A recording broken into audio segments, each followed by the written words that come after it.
Assalamualaikum warahmatullahi wabarakatuh. Nama saya Sri Rahayu Ningsi dari kelas B Manajemen Sore. Di video ini saya akan memberikan jawaban saya atas pertanyaan dari video pengajaran mata kuliah Manajemen Keuangan. Jadi pertanyaannya, menurut Anda bagaimana menyadarkan masyarakat pentingnya menurunkan atau menghentikan perubahan iklim? Jadi, perubahan iklim atau climate change saat ini pasti sudah menjadi istilah yang akrab di telinga masyarakat luas. Kita semua pasti sudah merasakan bagaimana cuaca yang terjadi saat ini tidak bisa diprediksi, seperti hujan yang bercurah tinggi, kemarau panjang, angin puting beliung, dan lain-lainnya. Bahkan bencana iklim seperti badai, banjir, tanah longsor, dan kekeringan pun semakin sering terjadi. Bahkan sudah mulai dianggap normal terjadi setiap tahunnya. Hal ini secara langsung berdampak merugikan atau kerugian yang semakin meningkat setiap tahunnya maupun semakin turunnya daya dukung ekosistem dan alam sekitar terhadap kehidupan manusia. Semakin seringnya gagal panen dan semakin berkurangnya air bersih dikhawatirkan juga akan menimbulkan dampak sosial serta ekonomi. Perubahan iklim terjadi karena kenaikan suhu atmosfer bumi atau biasa yang disebut pemanasan global atau global warming.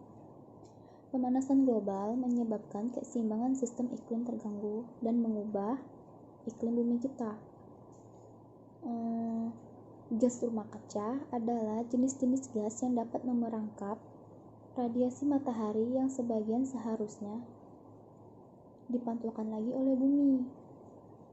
Semakin tinggi konsentrasi gas rumah kaca di atmosfer, semakin tinggi pula radiasi energi matahari diperangkapnya, sehingga mengakibatkan peningkatan suhu atmosfer.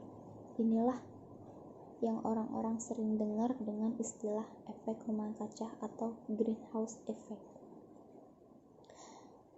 Jadi, efek rumah kaca ini bisa kita kurangi atau kita cegah dengan cara selama ini kita kan menggunakan kendaraan pribadi. Secara langsung polusi udara itu juga menyebabkan efek rumah kaca. Jadi pelan-pelan atau perlahan gunakanlah transportasi umum. Yang kedua, menghemat energi listrik atau pemakaian listrik, jangan terlalu berlebihan gitu. Lalu mendaur ulang limbah, memelihara hutan. Nah, memelihara hutan inilah yang penting. Memelihara hutan seperti tidak menebang hutan secara sembarangan.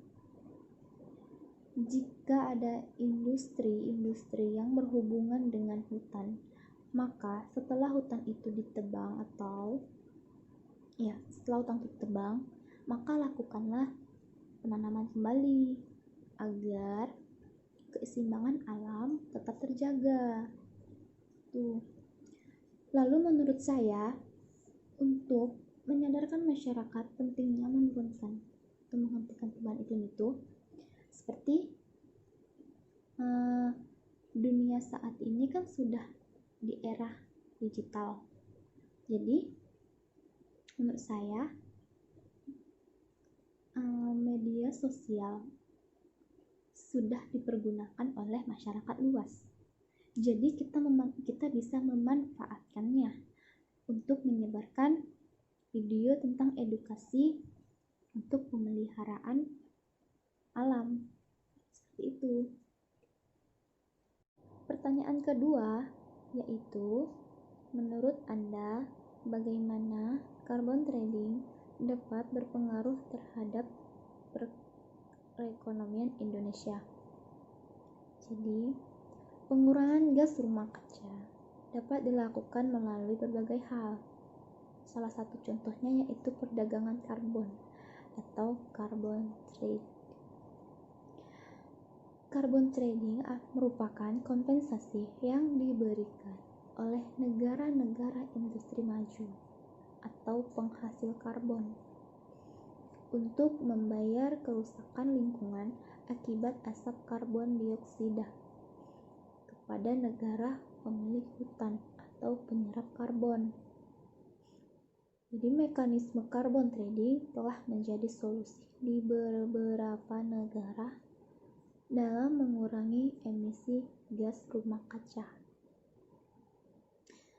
Sedangkan Indonesia sendiri memiliki hutan yang luas dan berpotensi untuk memasuki era perdagangan karbon tersebut. Indonesia sendiri memiliki lahan gambut seluas 7,5 juta hektar, mangrove 3,1 juta hektar, dan hutan seluas 180 juta hektar yang berkontribusi terhadap penyerapan gas karbon dunia. Menurut Rwanda, selaku Direktur Jenderal Pengendalian Perubahan Iklim, Kementerian Lingkungan Hidup dan Kehutanan, hitungannya kalau seluruh gambut itu dihitung, keuntungan untuk APBN sekitar 70 triliun rupiah. Kalau dipelihara itu lebih bagus, bisa 5 kali nilainya, bisa sekitar 350 triliun. Itu sudah angka yang wow gitu. Jadi menurut saya Indonesia harus menjaga hutannya sebaik mungkin, dan kita sebagai warga Indonesia juga turut harus ikut menjaga kelestarian alam.